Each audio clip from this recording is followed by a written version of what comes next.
Dəyərli izləyicilər, Pancomi TV YouTube kanalına xoş gəlmisiniz.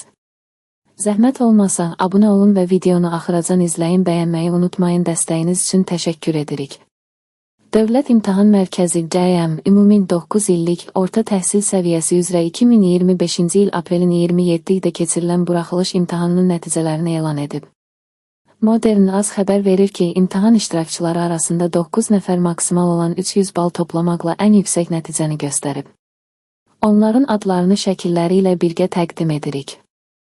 Abdullayev Şaiq Namiq oğlu, Abşeron rayonu, Xırdalan şəhər 9 saylı tam orta məktəb. Eyvazlı Tunar Coşqun oğlu, Salyan şəhər 2 saylı tam orta məktəb. Babayeva Qızyeter Famil qızı, Qax rayonu, Güllük kənd tam orta məktəbi. Hüseyni Rüqayə Oruc qızı, Naxçıvan Dövlət Universitetinin nəzdində gimnaziya. Musayeva Şəms Musa qızı, Kəlbəcər rayonu, 56 saylı tam orta məktəb. Əskərova Mədinə Tural, Bakı şəhəri, 214 saylı tam orta məktəb. Bayramov Elsevər Elnur oğlu, Bakı şəhəri, 70 saylı məktəb lisey.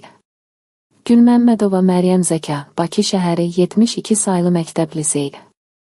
Əhmədov Emil Babək, Bərdə rayonu, Tə İsmailov adına 1 saylı şəhər tam orta məktəb.